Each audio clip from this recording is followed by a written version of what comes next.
And what are we doing instead? At Copenhagen, this December, weeks away, a treaty will be signed. Your president will sign it. Most of the third world countries will sign it because they think they're going to get money out of it. Most of the left-wing regimes around the world, like the European Union, will rubber stamp it. Virtually nobody won't sign it. I have read that treaty. And what it says is this, that a world government is going to be created. The word government actually appears as the first of three purposes of the new entity. The second purpose is the transfer of wealth from the countries of the West to third world countries in satisfaction of what is called coyly a climate debt, because we've been burning CO2 and they haven't, and we've been screwing up the climate. We haven't been screwing up the climate, but that's the line. And the third purpose of this new entity, this government, is enforcement.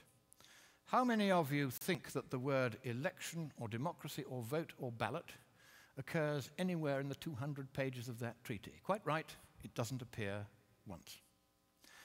So at last, the communists who piled out of the Berlin Wall and into the environmental movement and took over Greenpeace, so that my friends who founded it left within a year because they'd captured it.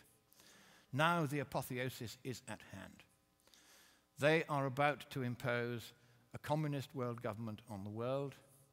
You have a president who has very strong sympathies with that point of view. He's going to sign. He'll sign anything. He's a Nobel Peace Laureate. Of course he'll sign it. And the trouble is this. If that treaty is signed, your constitution says that it takes precedence over your constitution. And you can't resile from that treaty unless you get the agreement of all the other states parties. And because you'll be the biggest paying country, they're not going to let you out. So, thank you, America. You were the beacon of freedom for the world. It is a privilege merely to stand on this soil of freedom while it is still free.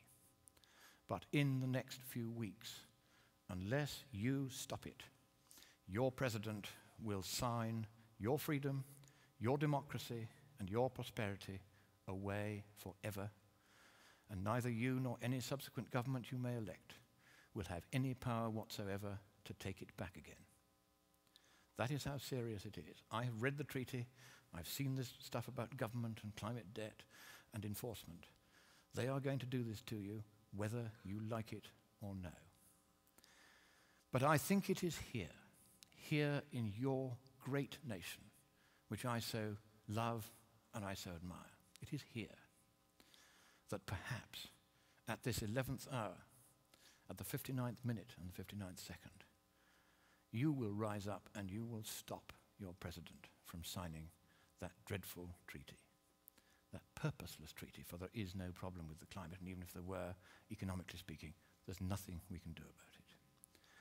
So I end by saying to you the words that Winston Churchill addressed to your president in the darkest hour before the dawn of freedom in the Second World War.